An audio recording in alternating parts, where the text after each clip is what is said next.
Okay, let me just say, you officially have 79 euros I see. in the prize pool. You've lost 6 euros. Okay, so go to far. Dongenzaka then. Save Tamma from a bad ending at least. It was a bit of a hike, but maybe he should go to Dongensaka and check out Endo Electronics. Yeah, that should give him what he needed to put together the Society of Surveillance piece. Okay, I'm headed out. Skip this next few lines because I think they're the same. Actually, in the building, he hopped into the taxi that was waiting outside. Thanks for waiting. Get me to Dongenzaka as soon as possible. Son of a bitch. Minakawa bristled. I beg your pardon? That son of a bitch won't give a piece of your mind, sir. Was he waiting for you like you expected? Oh, yeah. And I damn well did give him a piece of my mind, too. Yeah, glad to hear it, sir. The taxi sped off.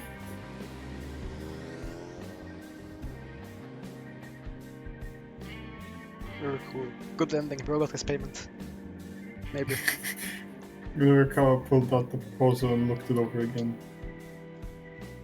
The idea for the surveillance story revolved around the claim that hidden cameras had been installed throughout Shibuya's shopping districts, upward of 500 of them. Supposedly, these had eliminated lots of blind spots, and the crime rate in the area had dropped significantly. The cameras were managed by Daisuke Endo, the owner of Endo Electronics and chairman of the local downtown committee. That was Minurikawa's first mission then. He needed to get this guy's story. Scanning the side of the road, Minurikawa finally spotted the rundown electronics shop. The sign out front, which looked like it might fall off at any moment, read Endo Electronics. Right? Here's fine. Taxi stopped and Minurikawa pulled a 10,000 yen bill from his wallet. Keep the change, he said. What? Look, don't sweat it. The name is Minoru Minurikawa, and I'm a freelance writer. I care about two things: what's real and what's true. There's real worth to what you've done to me.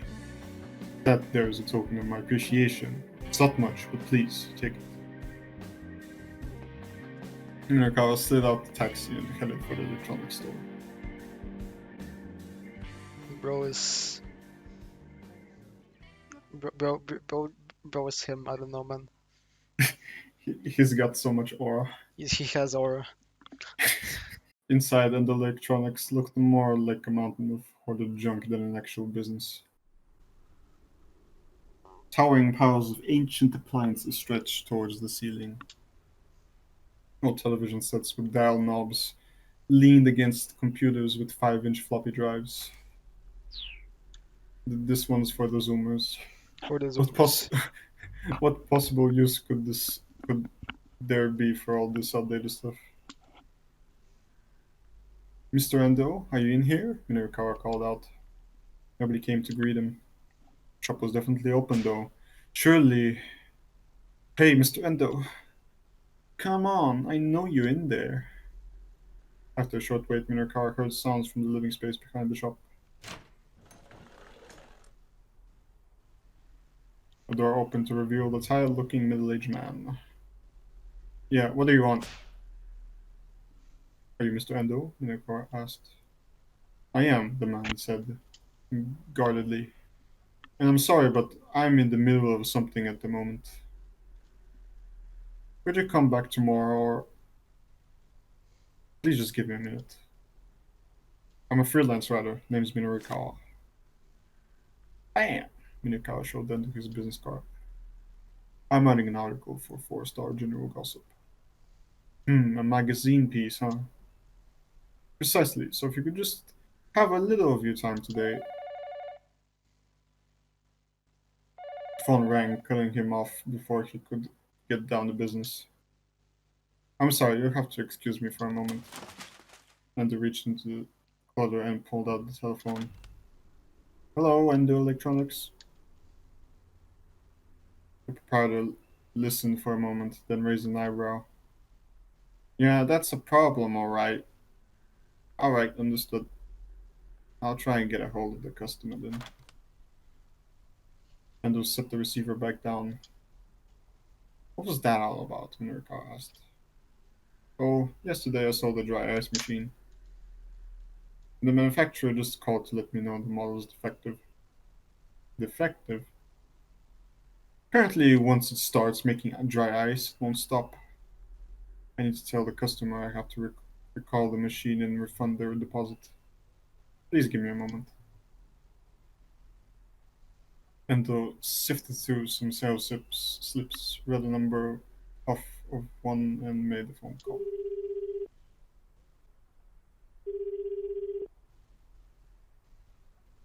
Nobody picked up on the other end, however. That's right, he grumbled to himself. He said they had some performance today. Performance? Mirko asked. I sold it to a guy from some theater troupe. They're called the Wandering Angels or something. Wapow. The Wandering Angels? That was Shinosuke Warai, theater troupe. This theater troupe. Mirko had an interview with him booked for 2:30.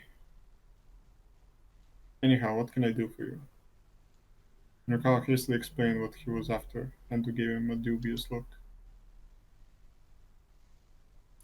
As I said earlier, I'm a bit busy right now. Busy cleaning up, I hope. How do you get anything done in this mess?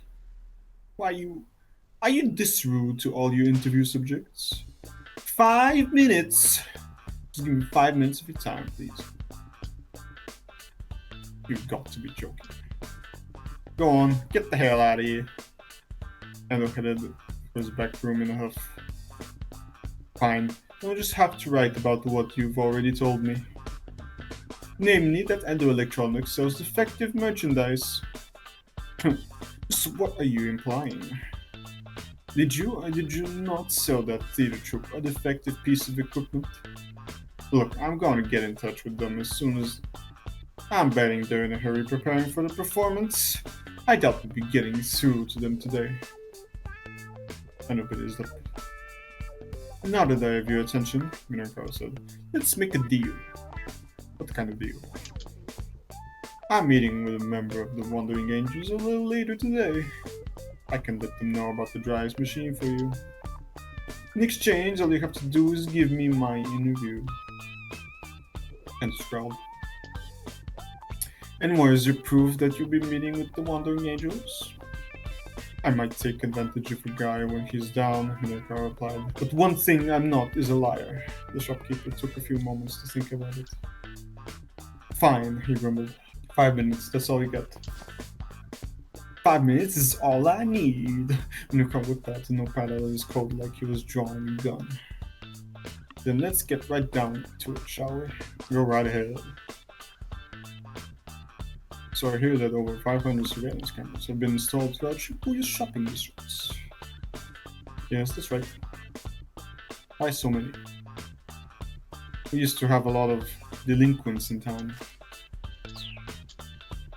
Crazy. Endo said the word with marked distaste and the blue color. Oh yeah. Imagine you could like underline the words in color and like actual real life speech, man. That'd be crazy. I mean, that's called emphasis, but whatever. I know, but like, imagine a blue stop sign. A blue stop sign. Okay. Nice reference. I remember there being some problem kids around.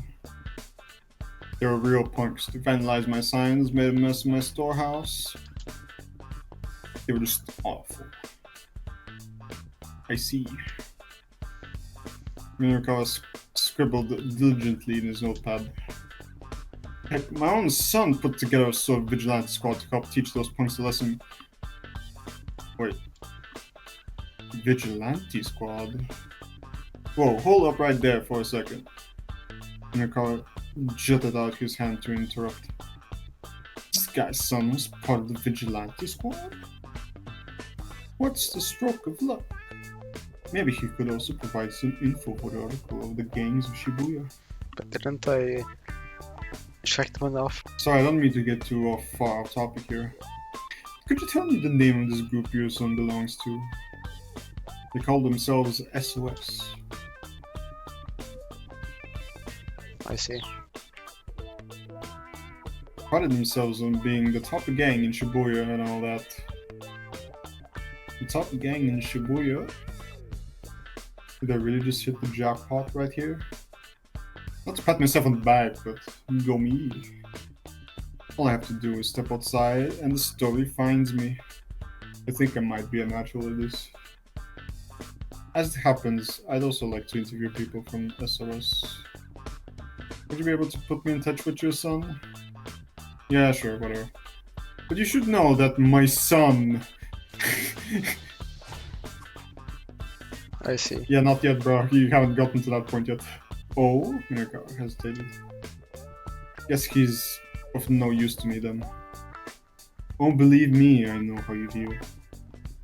The look on Endo's face spoke volumes. There was no point in interviewing Endo's son if he wasn't with the gang anymore. He'd figured that Minakawa's run of good luck would end eventually. Still, he'd gotten a lead in the form of the name SOS. Maybe following up on this wouldn't be as tough as he originally thought. Minakawa started revising the issue layout in his head. He dropped the Shibuya organ market piece. It'll be too time-consuming. In his place, he put the rise and fall of Shibuya's Vigilante squad back on the docket. SOS, huh? He mentally filed the name for future reference. Alright, so back to the matter at hand. He flipped his notepad back open. What did you decide to do about all these juvenile delinquents? You can hear my voice sounding like worse. I set up a tiny little webcam in order to protect my property. I see. And I'm guessing the webcam did the trick. Sure it did. And so then other local businesses heard about it and started asking me to install some for them. What they don't know is that they're actually off. They're just there as props to scare people.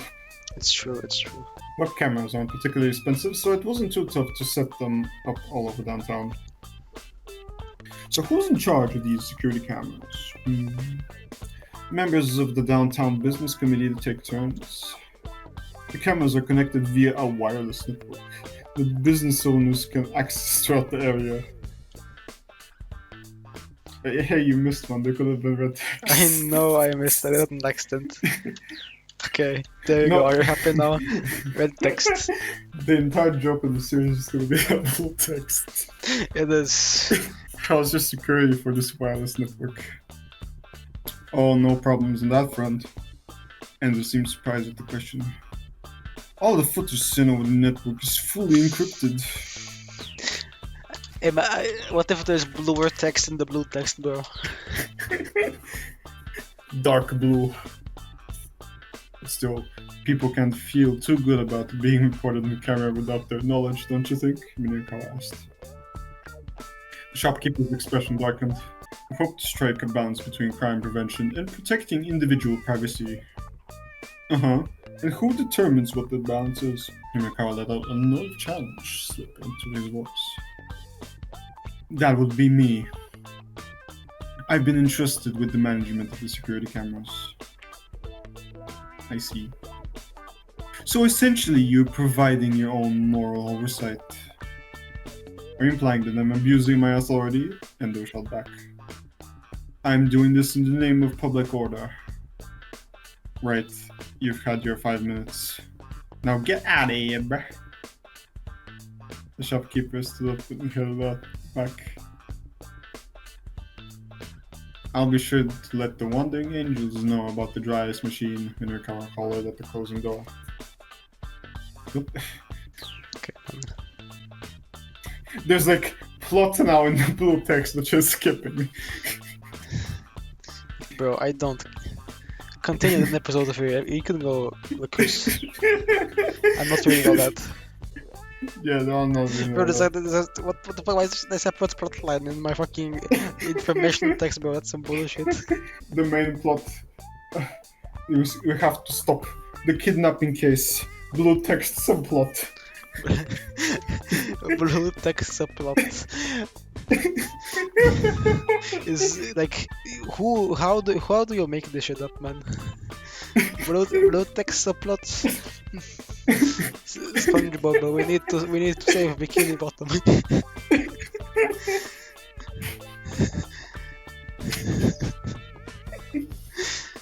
No, man, I'm lightheaded. When's the next? I'm just waiting until the next save point, which is probably right now. Okay, good. Oh, there's definitely like a memory leak or something in this.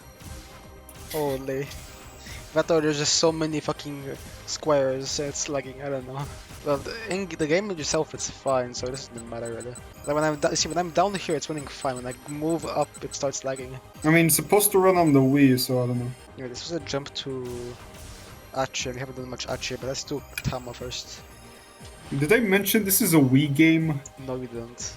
That's probably why This is a Wii game. This is probably why, like, I mean, I can tell from the font kinda, yeah. It's a very Wii font, but also like that's probably why the buttons are fucked up. Maybe. I mean, it wasn't a PC game originally, yeah. Why am I in such a rush to get this text anyway? I honestly don't know. It's the strangest things. Strangest thing. I don't remember how to any reason, but all I get is a little aching throb at the back of my head. It's the same pain I felt earlier, as if I've gotten a good debunk on the head or something.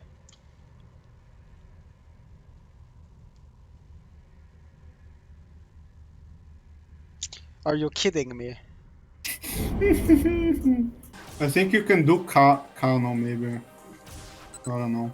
Kano, he has like 2 things left, and then and one of them is and I'm at the fucking thing, so I think I'd rather just like do some other characters first. Well, can you read them for once, just for a little bit, because I'm. Yeah, like, I'll read some Achi then. Because I have to do Achi, right? Oh my god, it's like miles away. Okay, I'll read some Achi. Achi and Hitomi hurried onward, following the sparsely trafficked streets towards Dongenzaka. I don't think I even noticed part that Shibuya was here. Hitomi said that she looked around. Yeah, a lot of people don't. I used to pass around in this neighborhood when I was a kid. The area was a mishmash of rundown residences and office buildings. Almost nobody ever comes here unless they live or work on these streets. And check it out. I'm in a house like carpet. Over there, a rare first-hand glimpse of the Shibuya River. Oh my god. Have you always lived in Shibuya, Achi? Yep, born and raised. Achi bent down to pick up a piece of trash from the roadside. That's why I did this. It just pissed me off to see folks make a mess of this place. I picked up another piece of trash. I only have a job, so I just pick up garbage every day. Man, what am I even doing? Like, cleaning up even matters right now. Tommy took a long, hard look at his face. What? He demanded. What is it? You're ashamed, Achi. That's so? She was right. Of course we so ashamed of trash every day instead of getting a job. There's reasons for it, but they weren't important right now. Right now, the important thing was getting Hitomi to the Ungenzaka. Come on, he murmured. A sudden angry shout broke the silence as they hurried along. Hey, hold it right there. Achi and Hitomi stopped, but the shout wasn't directed at them. What the hell? Further up the road, a group of sluggish-looking men were having some kind of argument. The man who was shouting kept grabbing on the others by the neck. Idiots, are you still got to go to call yourselves the SOS? Oh my god. Wait, it said what it meant. Oh, whatever. Who cares? Nobody I mean, cares. yeah, Susumu, but... Okay. As the studs of Shibuya, a Yof gang up... A Yof gang. Yo, gang! You sounded extra British with the Extra British. A Yof gang. Operating out of Shibuya, founded by Achi Endo. I mean, yeah, I assume, but the other men standing around looked distinctly comfortable. It takes money to run an organization. No, I know, it's not like you're Achi or nothing. I thought you could maybe spare some help on that front, boss. Oh my god, the top dog. He told me looked at Achi when the stranger spoke his name. He smiled awkwardly and turned back to the altercation. Shut your mouth, Swoonbox. How dare you say Achi's name in my presence? Hey, Achi called out. What was that about? Me? As soon as I saw him, the man went pale. Achi kept his tone casual as he showed up to the group. Sumu, you can't just get the guy beat down in broad daylight. Don't worry, I'll be shocking upsetting people for Sly City. Achi, Susumu glared. Can we drop the pleasantries? I actually replied with a hint of a sneer. You got it, Sumu. And I'd like to point out we're not on a first-name basis. Without Sumu turned and stalked away. Sweaties followed suit, leaving Achi and Hitomi alone again. Do you know that guy? Tommy asked. His name is Susumu Nishizawa. And yeah, I know him, or I thought I did. Used to be friends way back. Me and those guys were all part of the same crew, but I bailed a little while ago. I chose silent. To his great relief, Tommy didn't pay right further.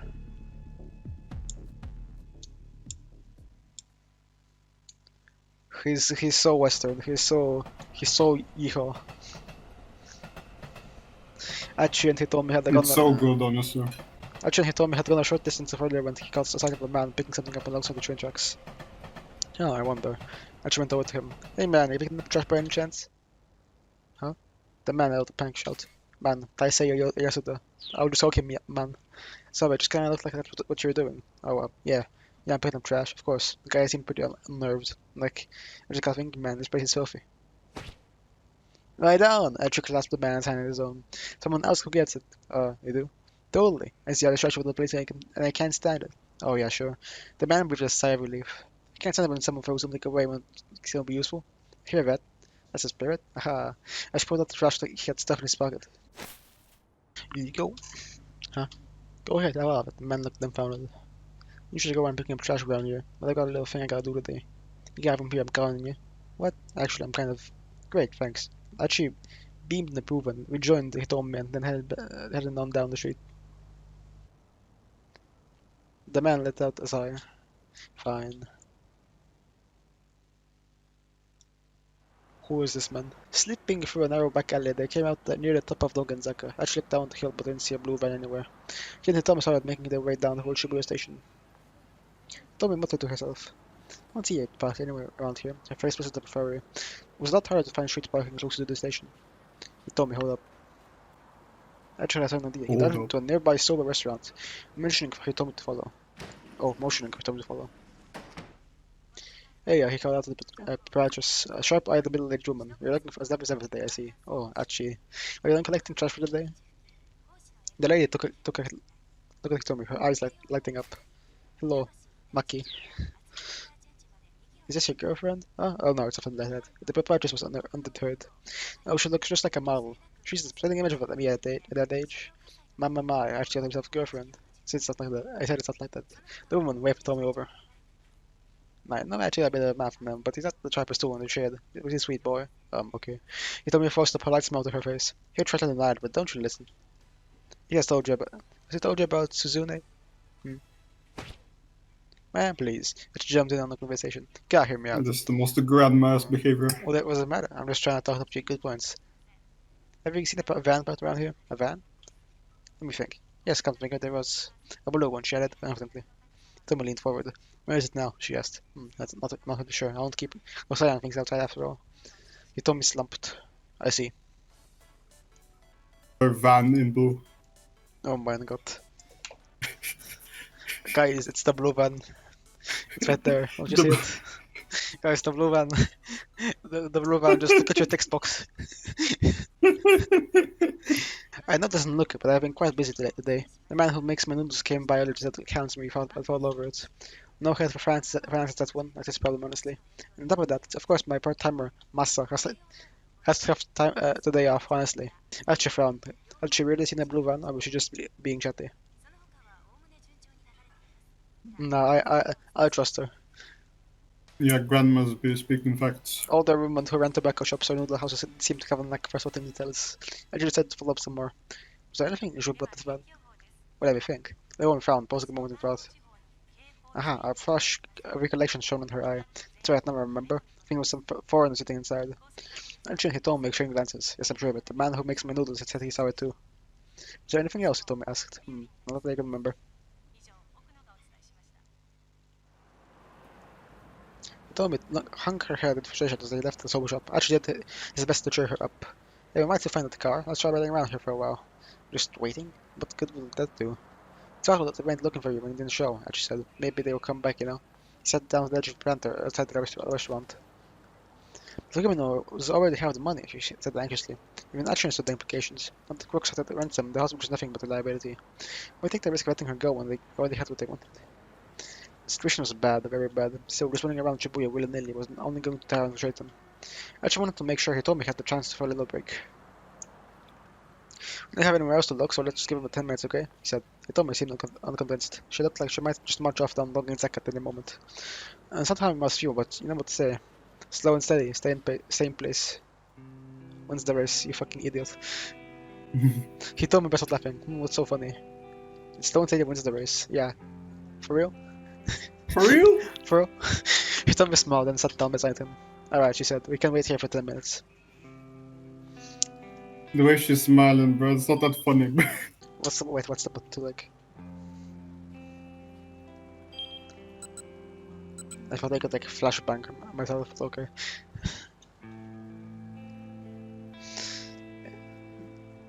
Insane. Top 10 FMV. Cool, we've run enough races today already, right? Hitomi kept her eyes on the cars passing through Dongin-Zek for a while, then she murmured softly to Achi. Thanks so much for everything, really. You can thank me after you find this van. I'm sure if I'd been myself, I'd have been in too much of a panic to do anything. What can I say? I can't keep my head up and face things as they come. You're quite the optimist, aren't you?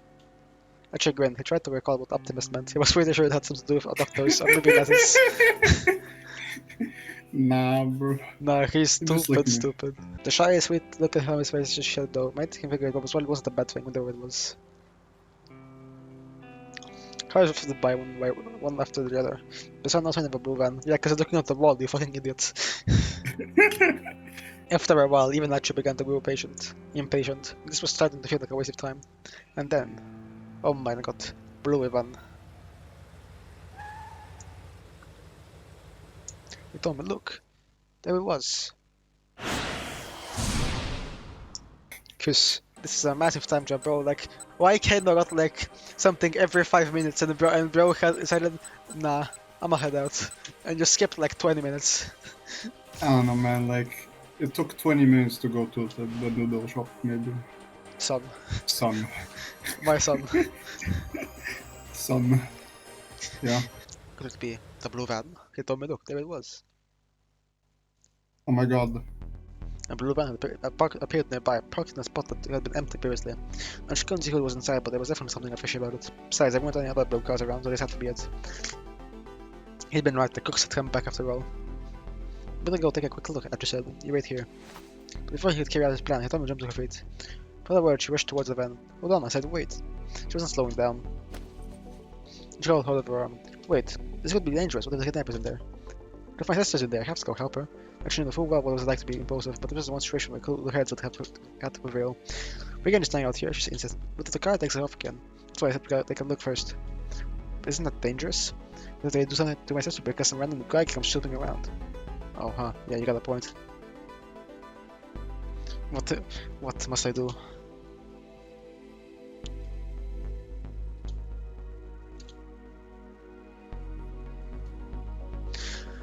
Let's go gambling! Didn't go first, I don't want to portray any risk. Done with determination, we look at Achi's eyes, please. Continued. We have no idea what to get him to. If you think they're gonna try nothing again, I'll give some signal. Then you can come along, I doubt they'll be interested in doing them.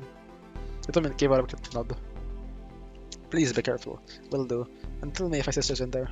I will, you can count on it. Bro jumped out of his mind.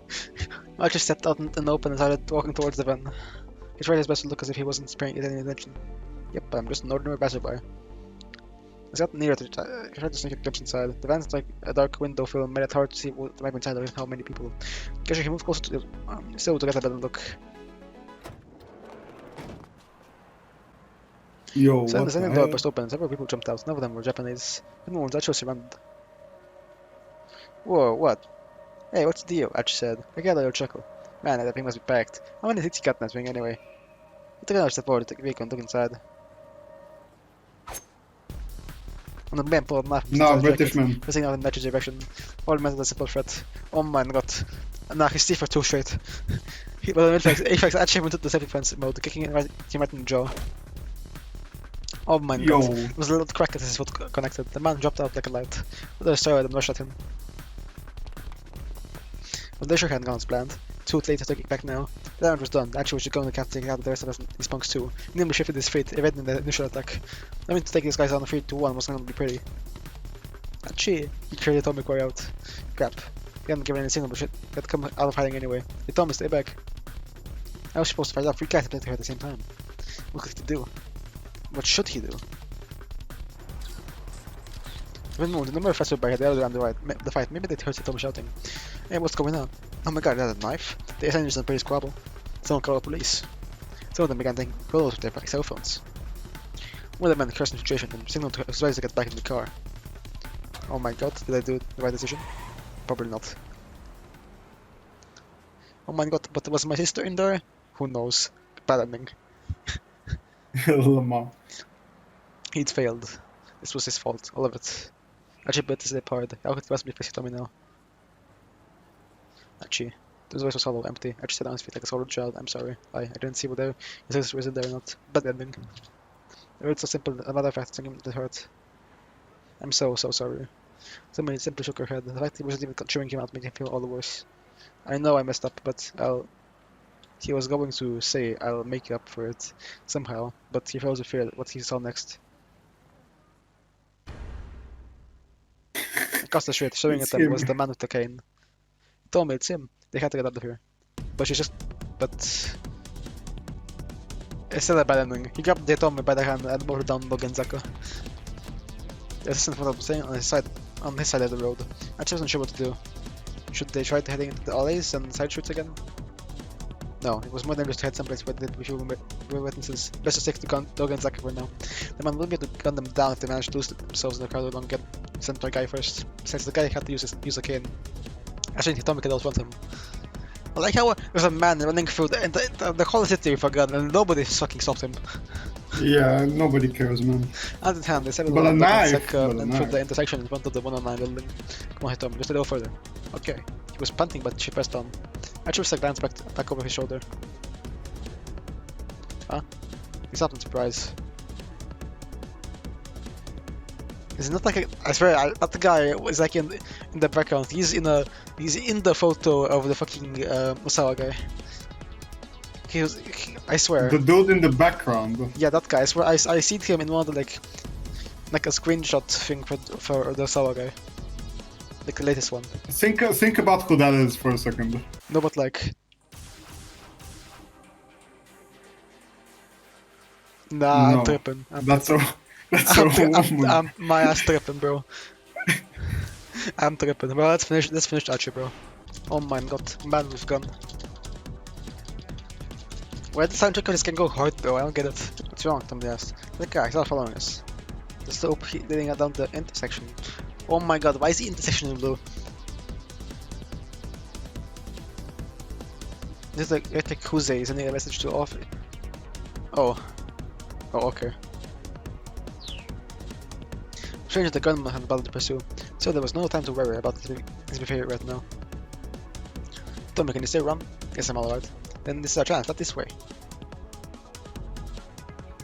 They need to put plenty of distance behind them before the assassin came after them again, but they also need to find the van again and rescue Tommy's sister. Were they able to find it yet stay hidden from the men with the cane?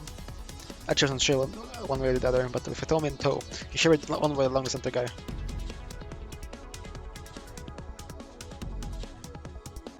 To be continued. Wait, so that's Tama and Achi done, and Kano. I don't think there's anything that could affect Kano as Tomusawa. Ricard had gotten enough of a story to put an article together, so he decided to hurry to a copy shop and get started on some copy. Oh shit, they're ringing the cell phone. He's making his way down along Dongenzaka on the cell phone line. The incoming call display showed Chiaki's name. Chiaki, what's going on? Oh, it's no use! She sounded like she was on the verge of tears. What's no use? I can't do this. I just can't talk to people passing by on the street. What? Why not? It's just that everyone seems so busy when they were walking past. If I try to interrupt them, they're gonna be all mad at me. Well, who the hell cares if they get mad? Norikawa was ready to start ripping his hair out. I want them to be mad at me, she whimpered again. Jackie Lockett. Well, this wasn't about what she wanted, was it? She was supposed to be working, not whining. Look, Jackie, you need to get me those interviews, period. Do I make myself clear? Hung up before she could squeeze in an objection. Lock in! Jackie Lockett. Damn Close it, call. Norikawa muttered. Just what I needed. One more thing to worry about. He pulled at his hair a few times and cast his worried gaze in the direction of Shibuya Station. No, don't worry. Jackie's gonna... She's not locking because it's not a bad ending yet. Well then, Okay. it's between deciding for Kano or like... There's no way, like... I'm just finishing Kano, man. Yeah. White man jump scare. I don't think this will help because he knows more. I think it will help because in a different roundabout way, you know. Because this seems like the obvious correct option, but because it's an obvious correct option, it might be wrong. So basically I'm gambling. Real. Basically I'm gambling. Maybe Palmer knew more and he told the police order. If you cannot go talk to him now, he might get some additional clues. Actually, Leland, do you mind if I ask you a few more questions about the party where the kidnapping occurred? Leland squared his shoulders. No, please ask anything. You know what Maria showed up at the event? What time Maria showed up at the event? Leland hesitated, thinking. Probably around 6 o'clock. She was there when it started. Was there no one else who stood out? Stood out how? Someone you usually wouldn't expect to see there. Leland tilted his head. No, I don't think so. Even though there was a student from class, including the exchange students. Not much new here, Kano thought. Said to ask one last question. Did you happen to hear why he told me was running late in the first place? Oh, no, sorry, I'm very helpful, am I? Leland said an apology. It's alright, thank you for the cooperation. Please, help Maria. I will. Kano parted ways with Leland and went back to telling his suspect. No. Kano will be late for something and that'll be a bad ending. It was her roomie again. It was whether she called twice or she was in the middle of something important. Something happened while she was waiting at the cafe with Shizuo. Kano picked up hurriedly. What's the matter? What's the matter? You know what the matter is. Then the very soft soprano was a fretting masculine voice that came over the phone. Uh-oh. Kano focused his whole body as if in dread. Is this my father-in-law speaking? I don't remember being anyone's father-in-law. The speaker's tone was firm and flat. Oh no, I know. I just, kinda hung myself for lots of words. So you're like my daughter, huh? Sir, yes sir. Kano barely freaked out his reply. Thinking about getting married? Yes, sir. And speaking about you, I'd like the chance to sit down and have a nice long. And how long are you gonna keep me waiting? Hurry up and get your ass over here. How much Kano wished he could do exactly that. Sir, I would, but forget it. The world's here in the deck we have. You can't say you have her. Goodbye. What? Sir, please wait. I was kind of quite inspiration here. His voice now around the line. They can just phone my phone like that. We're taking too long in the bathroom. Give it back. Moment. Yeah, I'm trying to fail to keep the heartbreak out of his voice. Wait, that's wrong. Your father just said he doesn't want us getting married. What, Dad? What did you say to my boyfriend? Listen to you. Kind of boy little pet names and whatnot. I think you're a little too attached. Daddy, you haven't met him. That's why I told him to come see me. How long is it making me wait? Can listen to 2 hours on the phone. The phone must be lying somewhere between them. This gets any more awkward. Rumi, I'm sorry. Can I try to apologize to the mouthpiece? This is all my fault. Please, don't have to fight at this. The phone cut out of his room was trying to bring into her cheek. No, I'm the one who should be sorry. Sorry for what? It was Shizuo again, rumbling in the background. You have nothing to apologize for. I live with my father, Rumi said hastily. This oxygen works, really. I know you're in the middle of something really important. Thanks, Rumi. Ken was legitimately touched. I'll do my best. Damn, that's crazy. He's doing the :3 in real life. So true. Kano hung up and went back to the task at hand, more determined than ever. To be continued. Come on. Oh, fuck you. For Rumi's sake, not to mention the victim, he needed to focus on cracking this case. The rank he was tailing was walking several meters ahead. How would B have been the bad ending? Fucking how? There was no telling I what don't know. Kuze might Maybe it doesn't there. matter. Sometimes it doesn't matter. Kano braced himself to spring into action the very instant the door that came down. Mobile command to all units. Not someone who just voice came in over the wireless. Was it time to make the rest last? We've identified the man who first picked up the touch case about the statue of Hachiko. Now I said that, but there's a crucial development. His name is Tariq Al-Karavan. He got fired for larceny, illegal possession of narcotics, you name it. He belongs to a foreign criminal syndicate that's operating in Shibuya. Kano felt his apprehension rising. This syndicate was behind the kidnapping, and they were anything but amateurs. And though they might be leading the police on a wild goose chase, they certainly weren't playing around.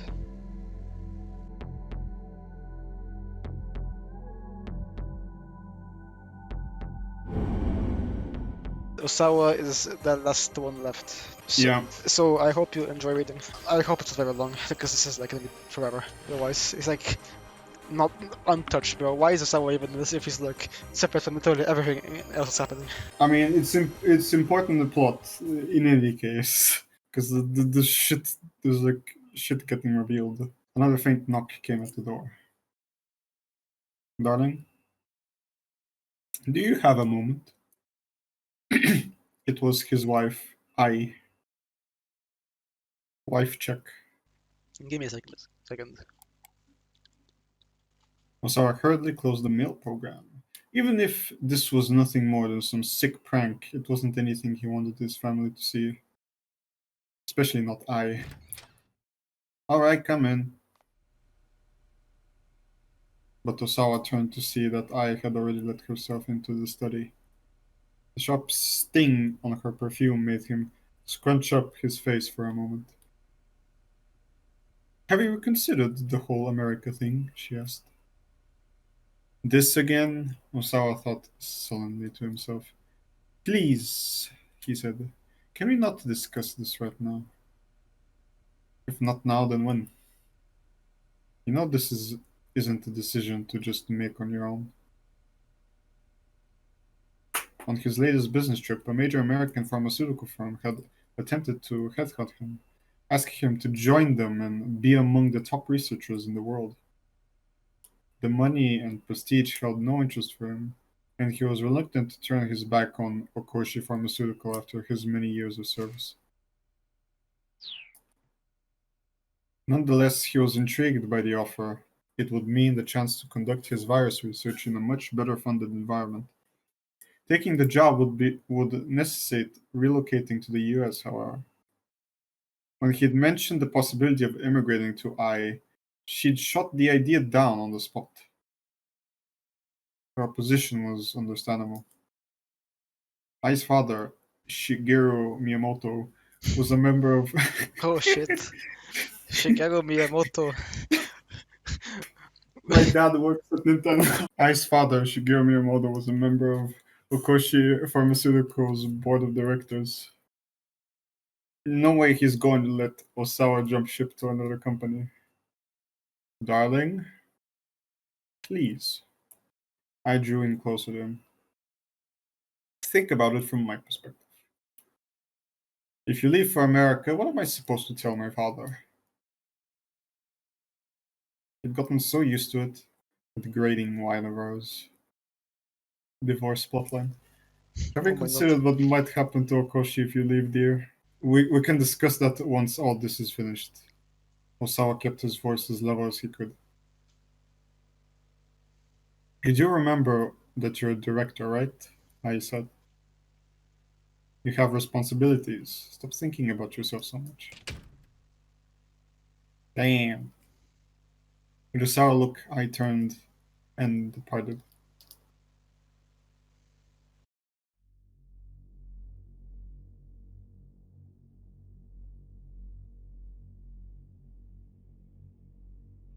Well, he had known that moving to America would never be a simple matter, regardless of what his wife thought about it. There was another reason, however, the antiviral agent that he had developed at Okoshi. After the UA virus was discovered, infectious disease research facilities worldwide had thrown themselves into a top-secret effort to develop a vaccine. Yeah, how do vaccines work? But Makino had ordered Osawa to work on creating an antiviral agent, not a vaccine. A vaccine immunized the subject in order to prevent infection in the first place. Conversely, an antiviral agent could be used to treat patients already infected. It was a so-called wonder drug for combating the virus itself. Is the plot gonna be capitalism? I don't know. Creating such a drug was far easier said than done. Developing the antiviral had been a long, arduous road.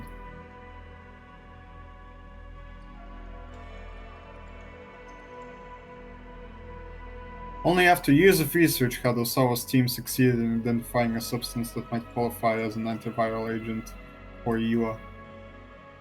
In theory, it was administered during the virus's initial stages. 100% recovery could be attained. Data also suggests that an 80% survival rate for patients treated shortly after the onset of symptoms. But there was a fatal flaw with the new antiviral agent. The side effects on the body were unusually potent. If it was administered in amounts beyond a certain threshold, it was linked to life-threatening complications. For a time, the research was at an impasse. Well, okay. It had seemed that the drug had to be administered in high volume to combat the explosive propagation of the UA virus. But then Osawa had received some fortuitous news. Fortuitous, oh my god. English, the hard language. Okoshi Pharmaceuticals' nanotechnology branch had engineered a cutting-edge device known as the DDS. We're reaching new blue text developments. There's now 2 in 1 sentence, bro.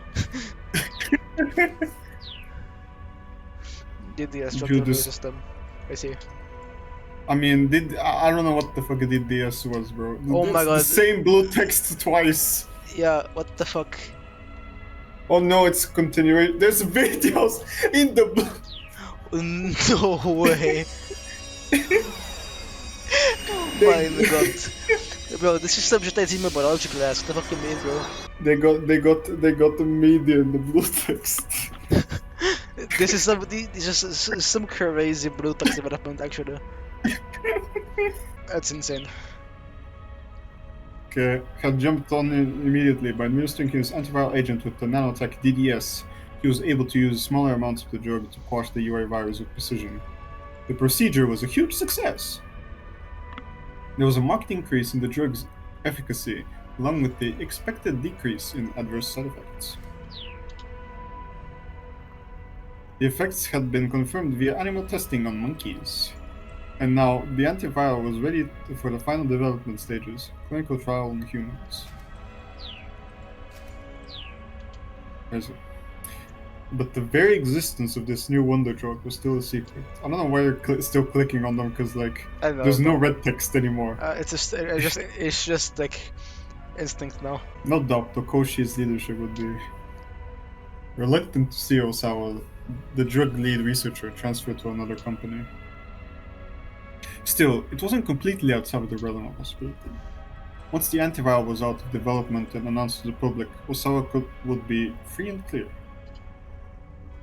For that very reason, he was loath to cause any friction over the drug right now. This anxiety only magnified his concern about the email he just received.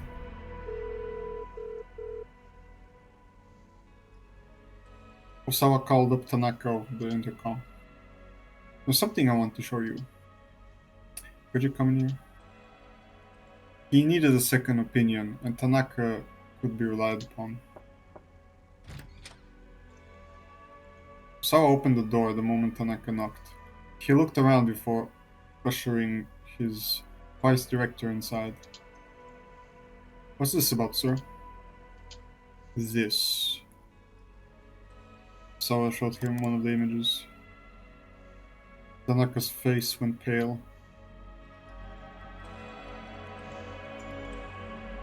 It can't be. Tanaka clearly recognized the symptoms of the UA virus. Any idea what this is about? Osawa asked. No, sir. These images were just emailed to me. Subject line says, 1 year ago, South Africa. That would put it around the same time as the most recent round of infections, wouldn't it, sir? That information isn't. Tanaka trailed off. Osawa nodded. The thing I don't understand is what these pictures were sending me. So I opened the other email from A. From A. The second message I got says that these pictures are my crimes. I'll look into this on my end, sir, Tanaka said. He hesitated uncomfortably. Sir, just to make sure Are you asking about what I think you're asking about, Osawa said. Tanaka gave a slight nod. Understood, Osawa said. Don't worry. I won't trouble you. I appreciate that, sir. Visibly relieved, Tanaka left the study.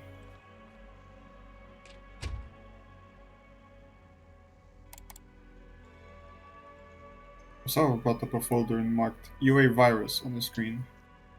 Within the folder were enlarged images of the virus itself. He double-clicked one of the images. It blew up on the monitor to reveal the pathogen in intricate detail.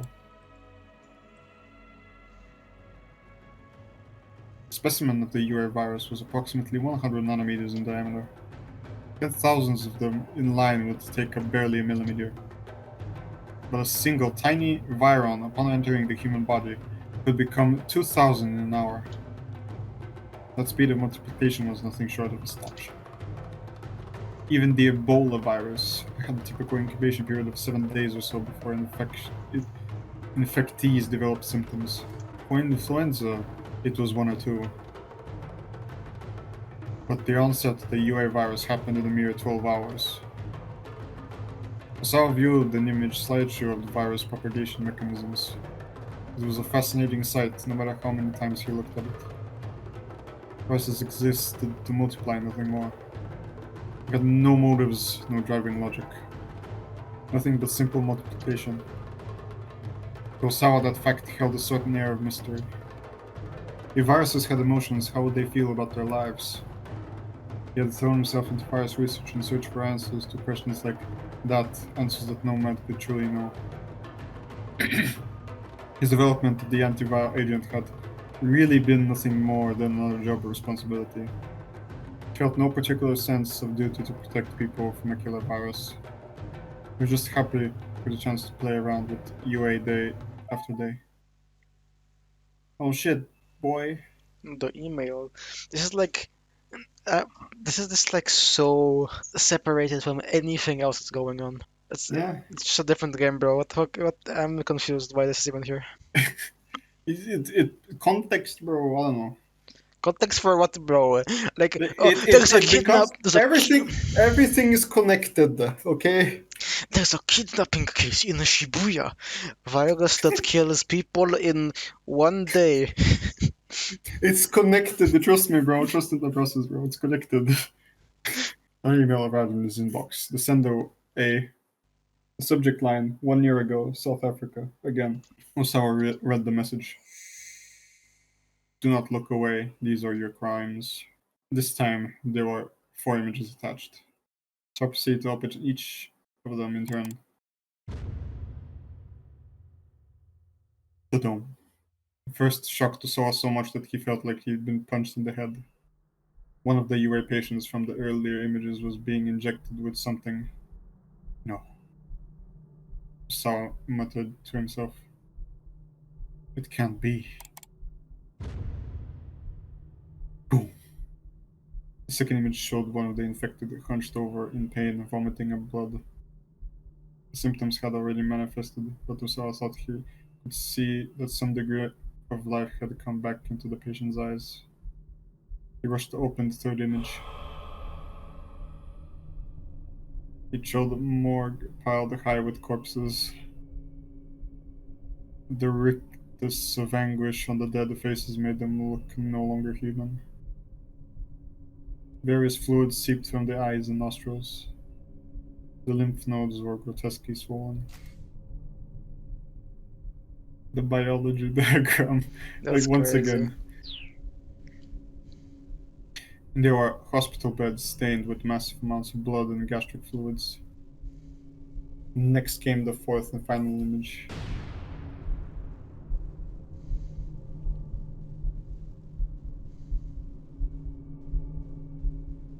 More corpses. They had the badges affixed to their chest with various labels. 6 hours passed, 12 hours passed, and 18 hours passed. It looked as if someone had been attempting live trials with the antiviral agent. So didn't consider the antiviral agent ready for release, but that was because his team hadn't conducted clinical trials on humans yet. And there was a good reason why such trials hadn't been conducted. There was no way to test the efficacy of the drug without an infected patient. To run a proper clinical test, someone would first need to be infected with the UA virus. No matter how effective animal testing had been, if the drug proved ineffective on humans, that person could have a guaranteed death sentence. It was unthinkable to run trials that involved such a deadly risk. And yet, as he looked over the images again and again, Osawa became certain that his knowledge, presumably someone from Okoshi Pharmaceutical, had conducted human testing with the antiviral agent. Time markers on the corpses in the fourth image were surely there to mark the time elapsed since the onset of symptoms. A thorough trial would test the drug's effectiveness in those time frames.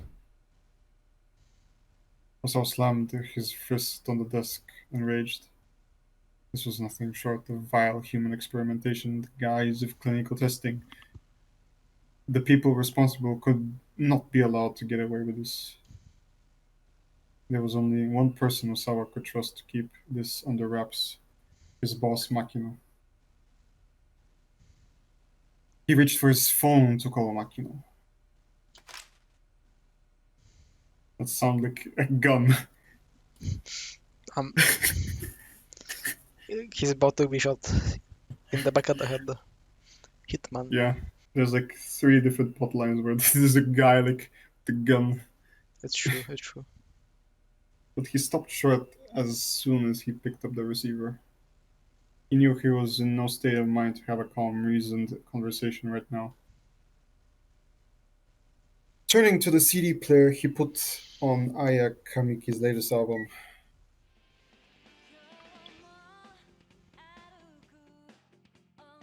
Leaning back in his chair, he surrendered himself to her soothing tones. Bit by bit, he could see himself returning to a calmer emotional state. There had been a time when Osawa hadn't listened to music at all. In fact, he had no interest in the arts in general, music, painting, cinema.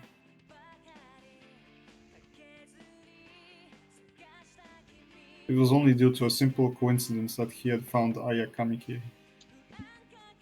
His daughter had asked for a CD as a birthday present, so he swung by the store to pick one up. Since Kamiki's new album had just come out, there was a display for it in the front of the shop.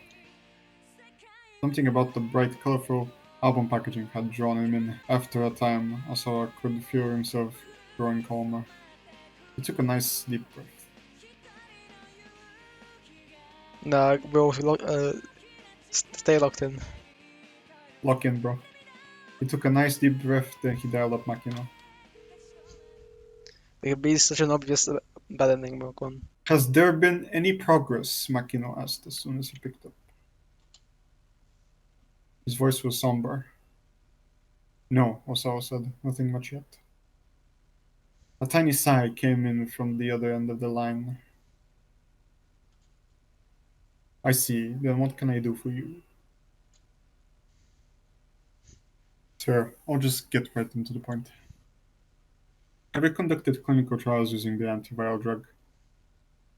Makino didn't respond right away. What makes you think that? He asked at last. Saw described the emails he'd received. When he'd finished, Makino let out his breath in surprise. Not over the phone, he said. We'll discuss this in person. I'll head over to your place when I'm done here. As soon as possible, sir. As soon as I can manage. Oh my god, what the fuck is wrong with me? As soon as I can Dyslexia. manage, Makino said. You're not the only person who's busy. With that, Makino hung up. There was no doubt about it. There had been a human testing. Osawa went to let Tanaka know he'd be meeting with Makino.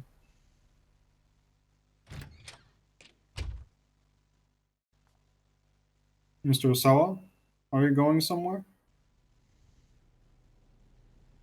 A solid-looking man stood in the hallway, almost as he'd been waiting for Osawa to emerge. Stolid, bro. What the fuck stolid mean?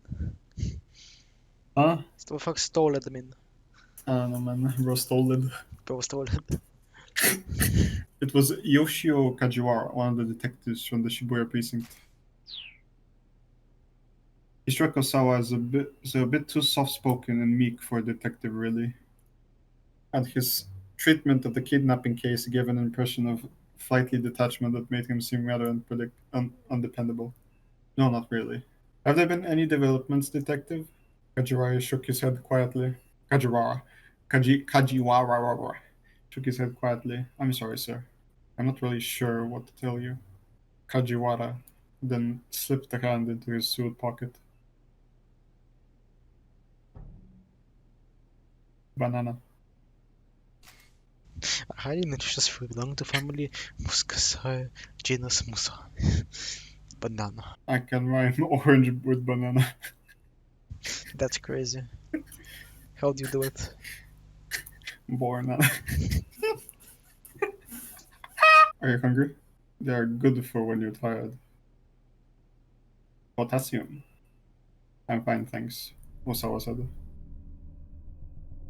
Fujiwara seemed to lack a detective's sense of situational awareness. But he did not lack in bananas. Just being around him got on Osawa's nerves. Well, sir, I need you to come with me, the detective said. If you don't mind.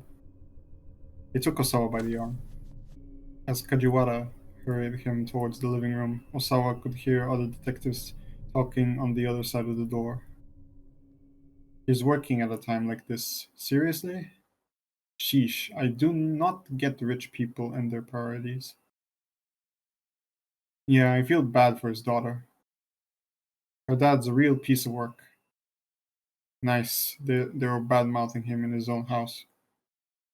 Oh, I'm really sorry about all that, Kajiwara said, pausing in embarrassment. Saw pushed past him and opened the door.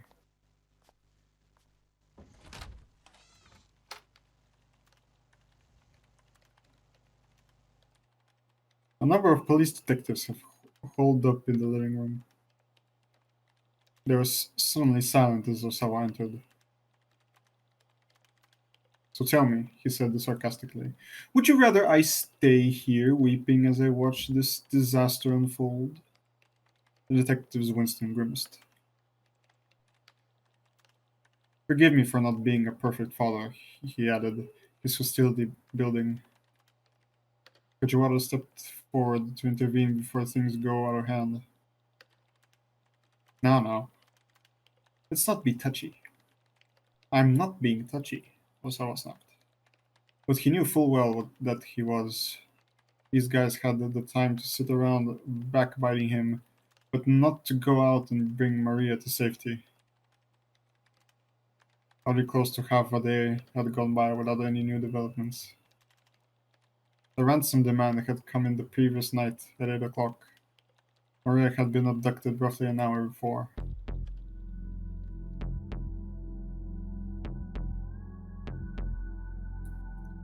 Tomorrow, 10 a.m. by Hachiko in Shibuya.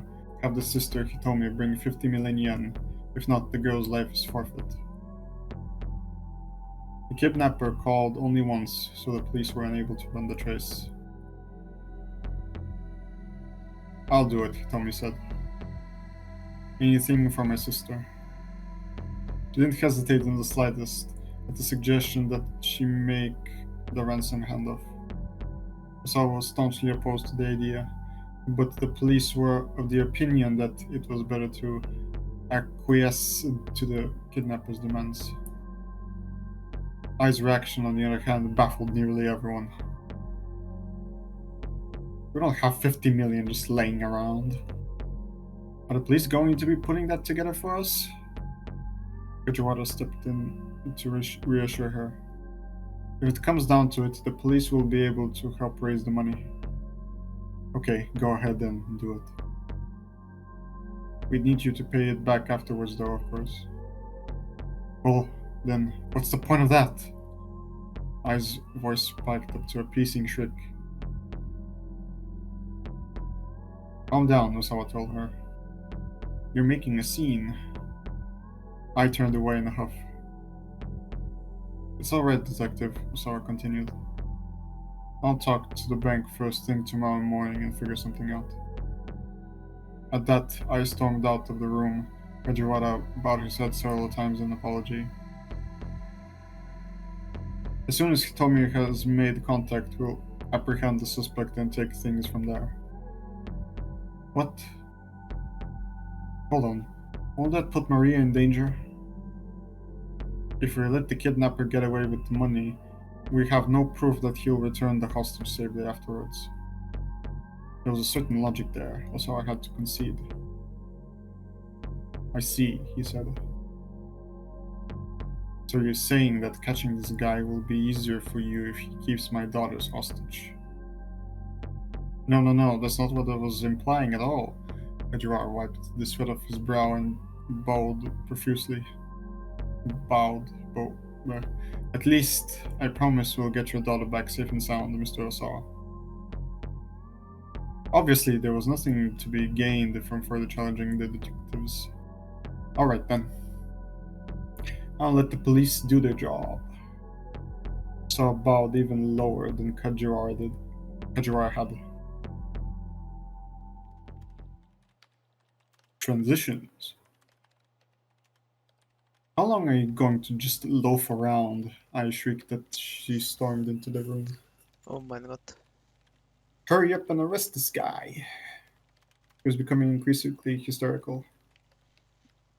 An hour had passed since the suspect had taken the money, and yet the police had made no effort to apprehend him. The police apparently had a rule against discussing an operation before it was fully resolved, and so the Osawas had been left in the dark. But they had overheard the task force talking about the wireless, and it appeared that they were deliberately letting the suspect roam free. Hey, I snapped again. If he gets away with our money, and you are going to reimburse us, right? Osawa scowled. She made it sound like the money was more important than Maria's life. The detectives exchanged uneasy glances. Osawa said nothing. Yeah, the wife's dangerous. My wife gonna fucking kill me, bro. Yeah, Osawa said nothing. By now, he was accustomed to Ai's coldness towards the two girls. The twins were Osawa's daughters from his first wife, who'd passed away 15 years ago. I had no blood ties to Maria or Hitomi herself. Well, I continued, are the police going to reimburse us or not? She glared pointedly at Kajiwara. Well, right now we're focused on making sure Maria is safe. I stormed up to him, shouting right in his face. Stop dodging the question. Answer me. Yes, of course, Kajiwara squeaked. Maybe, would you like something to eat to help you calm down? He held out a banana. I smacked it out of his hand. Oh dear, what a waste. Kajiwara scrambled to retrieve the fruit from the floor. Osan went over to Tanaka and whispered into his ear. What's up with this guy? I'm going to meet with Mr. Makino. Tanaka nodded silently. Turning,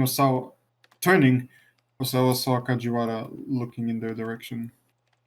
They made eye contact, but Osawa quickly looked away and strolled off out of the living room. Kajiwara followed after him. Excuse me, Mr. Osawa. Yes, what is it? The detective fussed sheepishly with his hair and forced a smile. Sir, we'd appreciate if you could remain in the living room as much as possible. Osawa was in no mood to stand on property. Look, I've got a ton of work to do, man, he said. Are you here to tell me to play the role of the grieving father, too? No, not at all. I happen to think you're an admirable father, Mr. Osawa. Admirable? the word have a ring of sarcasm? I had no way to tell if Kajiwara was being forthright with him or not. You're no ordinary fellow, Mr. Osawa. You're a genius. A genius? Me? Osawa made a skeptical noise. Am I mistaken, sir? You've made very important strides in the field of virus research.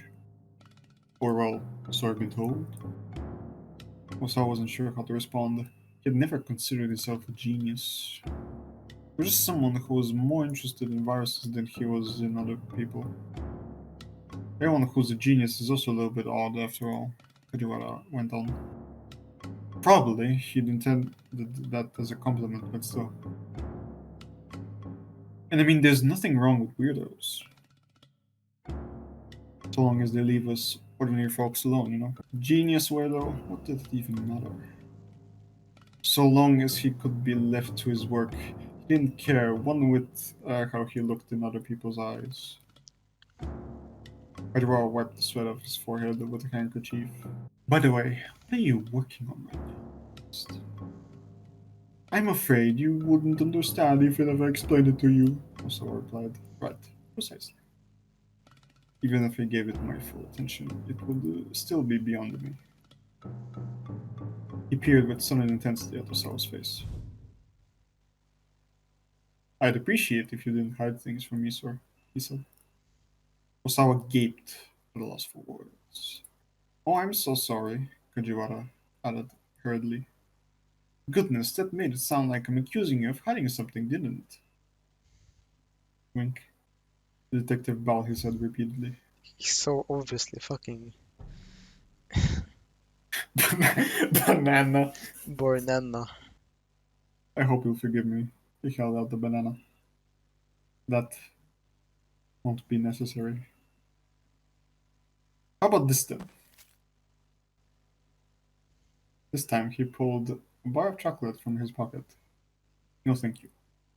Did this guy just carry an endless food supply wherever he went?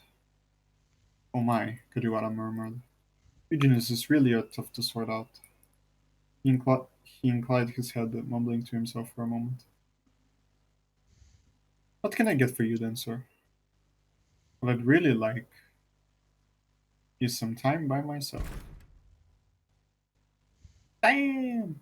In a daze of exasperation, Osawa felt his way to his study. Locking the door, he finally let out the breath he'd been holding, then his eyes aligned on the bookshelf against the wall.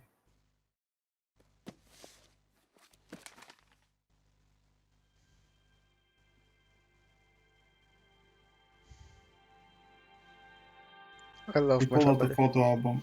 Yeah. He pulled out the photo album and began to flip through it. There were pictures of his daughter's grade school enrollment ceremony. Their mother had already passed away from illness, so Osawa had taken the girls himself. He remembered that after the ceremony, Hitomi had come down with a fever. Hitomi had been rather sickly as a girl, falling bedridden at the drop of a hat. Maria, by contrast, had been lively and energetic, quite a handful. Osawa had found it remarkable that their personalities could be so different despite them being twins. He flipped further into the album. There was a picture of three of them at their grade school graduation. Maria was looking away from the camera.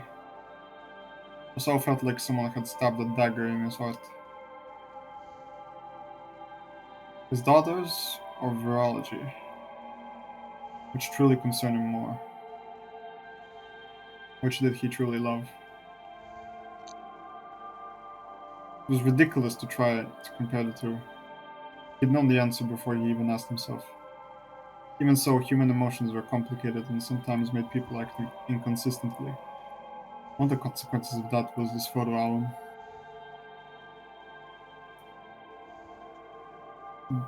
This was the last photo he had of Maria. I searched and searched through the rest of the album, but she was nowhere else to be found.